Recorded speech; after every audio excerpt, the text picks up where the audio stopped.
Morning civil engineers. Quantity calculation की series में सबसे पहले मैंने ब्रिक बॉल की बात की, जिसमें मैंने ब्रिक, सीमेंट, सैंड की क्वांटिटी कैसे निकालते हैं, practical and regular example, basic deductions as per IS 1200 complete discussion किया हुआ है। इसके बाद मैंने बात किया टाइल्स वर्क में टाइल्स का कैलकुलेशन, सीमेंट कितना लगता है, सैंड कितना लगता है, एक ब्रश टाइल्स में कितनी सैंड लगती है, कंप्लीट डिटेल में बताई है। डिस्क्रिप्शन में लिंक है, आपको जाके देखना है। आई बटन में भी मैं लिंक डाल दूंगा। बहुत ही मजेदार सेशन है और इसी सीरीज को आगे बढ़ाते हुए आज मैं बात करने वाला हूँ प्लास्टर वर्क में, जिसमें मैं बताने वाला हूं आपके बहुत सारे सवालों के जवाब एज पर IS 1200 का मेजरमेंट, मोड ऑफ मेजरमेंट भी मैं डिस्कस करने वाला हूं, जो कि बिल्डिंग इंजीनियर को बहुत ही जरूरी होता है। इस सेशन में मैं कुछ सवालों के जवाब देने वाला हूं कि 10 फीट बाय 12 फीट के रूम में प्लास्टर करने में कितना सीमेंट सैंड लगेगा, या मैं बोलूं कि एक और सवाल का जवाब है कि 10 फीट बाय 10 फीट की बॉल है या एक ब्रश की बॉल है, उस प्लास्टर करने में कितना सीमेंट सैंड लगेगा। ऐसे बहुत सारे सवालों के जवाब दे रहा हूं। This is subscribe time to all of you. Subscribe करो और हम सीधा आप 7 से 9 में आपके लिए अवेलेबल हूँ। आप ज्वाइन बटन पर क्लिक करके या मुझे लिखकर I want to join your WhatsApp लिख करके मुझसे ज्वाइन कर सकते हैं। मेरी सब्सक्रिप्शन फीस आपके सामने है और यूट्यूब पर भी दिख रही है। ठीक है, शुरू करता हूं मैं आज का सेशन, जो कि बहुत ही मजेदार है। आखिरी तक बने रहना है। देखिए, सबसे पहले तो मैं आपको बोलूं कि 10 फीट बाय 12 फीट का एक रूम है जिसको आपको प्लास्टर करना है, जिसमें विंडो भी होते हैं, जिसमें डोर भी होते हैं। विंडो का साइज होता है, डोर का साइज होता है, फ्लोर की हाइट होती है। तो यही चीज मैं आपको दिखा रहा हूँ कि मेरा एक बार 10 फीट है, फिर 12 फीट है, एक डोर है, एक विंडो है जिसका साइज 3 फीट बाय 3 फीट है, और डोर जो हमारा है 3 फीट बाय 7 फीट है। मैं मेजरमेंट फिट में ले रहा हूँ ताकि कुछ नॉन टेक्निकल लोग जो सिर्फ फिट में समझते हैं उनको भी ये चीज समझ में आए, उनके लिए भी ये बेनिफिशियल हो। बाकी कैलकुलेशन में ऐसा यूनिट में ही करूंगा। एरिया कैलकुलेशन समझेंगे। यहाँ पे मेरी वॉल हाइट को मैंने 11 फीट कंसीडर किया हुआ है, तो ये भी आपको पकड़ना है। एरिया कैलकुलेशन में इंटरनल पैरामीटर का मैं कैलकुलेट कर लूं। 10 फीट बाय 12 फीट को मैं ऐड किया तो 10 और 10 10 20 12 12 24 44 11 फीट इसकी हाइट है, तो मैंने मल्टीप्लाई किया 484 स्क्वायर फीट आया। डोर मेरा 3 फीट बाय 7 फीट का और विंडो मेरी 3 फीट बाय 3 फीट की। इसका डिडक्शन मैंने 21 फीट और 9 स्क्वायर फीट किया, तो मेरा नेट एरिया आया 454 स्क्वायर फीट। ये आपको कैलकुलेशन हो गया। अभी मैं कैलकुलेशन करने वाला हूँ SI यूनिट में। बहुत ही सिंपल पड़ता है उसको समझने में, तो मैंने SI यूनिट में कन्वर्जन के लिए 10.76 से डिवाइड किया ताकि मैं स्क्वायर मीटर में कन्वर्ट कर पाऊं और मीटर में कैलकुलेट कर पाऊं। डिडक्शन को भी मैंने स्क्वायर मीटर में कन्वर्ट किया हुआ है, सिंपली 10.76 से डिवाइड करके। ये यूनिट ऑफ कन्वर्जन है। ठीक है, स्टेप 2 में मैं कैलकुलेशन फॉर मोर्टार करूंगा कि भाई मोर्टार कैलकुलेशन कितना आ रहा है। तो area into thickness as per standard internal plaster 12 mm thick का करते हैं, तो 12 mm की मल्टीप्लाई करेंगे तो 0.51 क्यूबिक मीटर आएगा। इसको हम बेट वॉल्यूम कहते हैं कैलकुलेशन के रिस्पेक्ट में। बेट वॉल्यूम को ड्राई वॉल्यूम में कन्वर्ट करने के लिए मैं आपको बता दूं, एज यूजुअल जब भी मैं किंग ऑफ सैंड को तो मैं सभी प्लास्टर ऑफ मोर्टार में लिया, लेकिन सिर्फ इसी प्लास्टर ऑफ मोर्टार में मैं वेस्टेज लेता हूं, क्योंकि प्लास्टर करते टाइम वेस्टेज होता है। ये प्रैक्टिकल है, तो इसके लिए हम कैलकुलेशन में 20% वेस्टेज उसको ड्राई वॉल्यूम में ऐड करके ही कर देते हैं, ताकि इसको बाकी देखिए, जब फ्लोर करूं मैं, बेडिंग करूं मैं, टाइल्स की बेडिंग करूं मैं, ब्रिक का मोर्टार हूं, तो उसमें वेस्टेज नहीं होता, बट प्लास्टर में वेस्टेज होता है। इसलिए मैंने 20% वेस्टेज को कंसीडर किया हुआ है और ये होता ही है, एज पर स्टैंडर्ड है। तो यहां से ड्राई वॉल्यूम 0.78 क्यूबिक मीटर आ गया। अभी मैं सीमेंट का कैलकुलेशन कर लेता हूं। मेरे पास ड्राई वॉल्यूम है, मुझे पता है कि मैं इंटरनल प्लास्टर 1-4 के मिक्स में मुझे करना है। आप यदि 1-6 में कर रहे हैं तो वो उसके हिसाब से आप अपना कैलकुलेशन निकाल सकते हैं। Volume of cement in mortar की बात करता तो 1 + 4 = 5, तो टोटल रेशियो 5 है। सीमेंट का मेरा 1 है, तो 1 / 5 multiplied by dry volume = 0.156 cubic metre और इसका ड्राई डेंसिटी ऑफ सीमेंट से मल्टीप्लाई किया तो मुझे निकला 224.64 kg, जिसे मैं कह सकता हूं कि 225 kg सीमेंट लगा। और एक बैग में 50 kg आता है तो मैं बोलूंगा कि 4.5 बैग्स का कैलकुलेशन है, एक रो में मुझे इतना बैग सीमेंट लगेगा। सैंड की बात करता हूं मैं, बहुत ही मजेदार सेशन है। सैंड के लिए 4 out of 5 multiplied by dry volume is equal to 0.624 cubic metre. Volume of sand, market में क्यूबिक फीट में मटेरियल अवेलेबल है तो क्यूबिक मीटर को क्यूबिक फीट में कन्वर्ट करने के लिए 35.315 से मल्टीप्लाई करते हैं तो 22.03 क्यूबिक फीट आता है, जो कि 22 फीट होता है। तो ये हम कह सकते हैं कि 10 फीट बाय 12 फीट का रूम, जिसमें 3 फीट बाय 3 फीट की एक बॉल और मेरा एक 3 फीट बाय 7 फीट का रूम है, जिसमें 4.5 बैग सीमेंट लगते हैं और cement sand 22 cubic feet sand लगती है। एक और मजेदार सवाल के लिए मैंने आपको कमिट किया था कि मैं बताने वाला हूं कि 10 फीट बाय 10 फीट का प्लास्टर का वॉल है, इंटरनल का है, 12 mm थिकनेस प्लास्टर करनी है तो उसमें कितना लगेगा। मैं बोलूं इंटरनल प्लास्टर के एक ब्रास प्लास्टर करने में, जिसमें 1:4 का रेशियो है, कितना सैंड लगेगा, कितना सीमेंट लगेगा। बहुत ज्यादा कैलकुलेशन लेंदी नहीं करूंगा, एक ही स्लाइड में एक्सप्लेन कर रहा हूं कि भाई एरिया मेरा 10 फीट बाय 10 फीट है, इसको ही मैं एक ब्रास बोलता हूं 100 स्क्वायर फीट।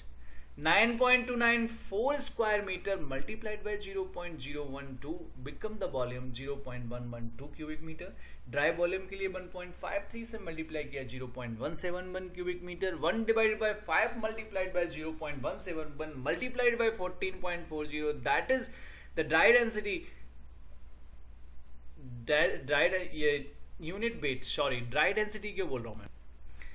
इसका डेंसिटी है कि 1 क्यूबिक मीटर में 1440 kg सीमेंट आता है तो 49 kg आया। सैंड की बात कर लेता हूं, 4.84 क्यूबिक फीट आया। यहां तक आई होप शो कि एक हमारा थंब रूल बन गया है। अब मैं आगे का टास्क आपको दे रहा हूं, जिसमें मैं आपको 1:4 का रेशियो है। एक्सटर्नल प्लास्टर की बात करूं, मैं 25 mm प्लास्टर की बात करूं तो कितना ही सीमेंट लगने वाला है, ये चीज आपको समझना है। सेशन खत्म नहीं हुआ है, सेशन अभी शुरू हुआ है। अभी मैं मेथड ऑफ मेजरमेंट की तरफ आपको ले जा रहा हूं। IS 1200 पार्ट 12 क्या कहता है प्लास्टर का मेजरमेंट में, क्या जरूरी है, वही हम आज डिस्कस करेंगे। सेशन को बहुत बड़ा नहीं करूंगा, बहुत छोटा, बहुत समय।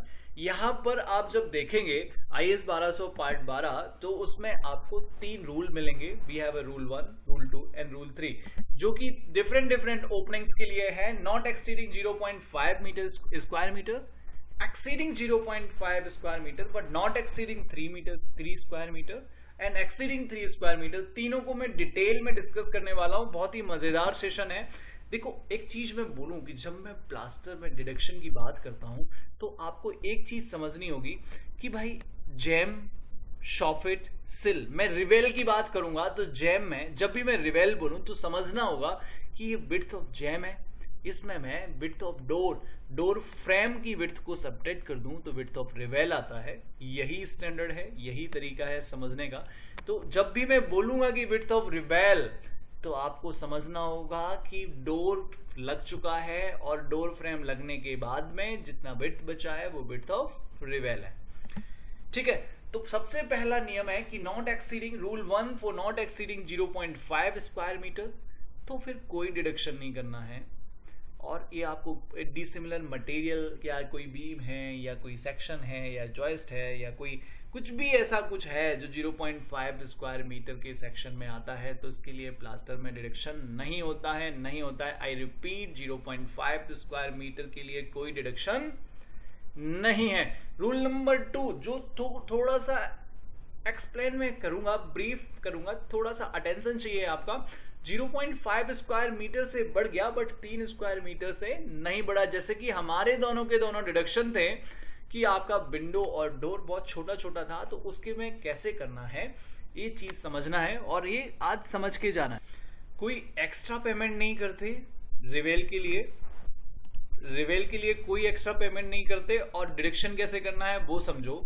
जब आपका बहुत सारी कंडीशंस हैं। कंडीशन नंबर 1, जब both face are same plaster, internal और एक्सटर्नल। मतलब पार्टीशन वॉल को समझो कि पार्टीशन वॉल है तो अंदर बाहर एक ही थिकनेस का प्लास्टर है, तो यहाँ पर एक फेस को कंप्लीट डिडक्शन कर दो, deduction shall be made on the one face only, और वो 100% डिडक्शन कर दो वन फेस पे, वन फेस को कंप्लीटली पेड कर दो, तो इनका हो जाता है। Point number 1। Point B, different type of plaster है, एक्सटर्नल एंड इंटरनल। तो उसमें क्या करना है कि विड्थ ऑफ रिवेल का इसमें एक अलग ही रोल है। एक आपका लिए जब आप डिफरेंट प्लास्टर के लिए बात करते हैं, डिफरेंट थिकनेस के लिए, डिफरेंट इंटरनल और एक्सटर्नल के लिए डिफरेंट टाइप को प्लास्टर की बात करते हैं, तो उसमें आपको क्या करने का है कि आपको देखना है कि विड्थ ऑफ रिवेल, डोर लगाया हुआ है, डोर जैम है, किस तरफ विड्थ ऑफ रिवेल कम है। विड्थ ऑफ रिवेल कम है तो आपको फिर उस तरफ से डिडक्शन कर लेना है, less than on the other side, लेकिन दूसरी तरफ से कोई डिडक्शन नहीं करना जहां पे विड्थ ऑफ रिवेल है उस तरफ से, क्योंकि प्लास्टर की थिकनेस डिफरेंट है। एक चीज और है, मेरी बॉल 100 mm की है, मेरा प्लास्टर की जैम 115 है, तो फिर कंप्लीटली डिडक्शन करना है, भले ही उसका स्क्वायर मीटर 0.5 to 3 मीटर में आता हो, लेकिन यदि 100 mm की बॉल है और मेरा डोर फ्रेम 115 mm का है, तो आप ये समझो कि कोई भी रिवेल नहीं बनेगी, रिवेल होगा ही नहीं, तो फिर हम कंप्लीट डिडक्शन करते हैं, उसमें ये रूल एप्लीकेबल नहीं होता। आई रिपीट, ये रूल एप्लीकेबल नहीं होते, ठीक है। और ये रूल तभी एप्लीकेबल है जब विड्थ ऑफ रिवेल एग्जिस्ट करती है।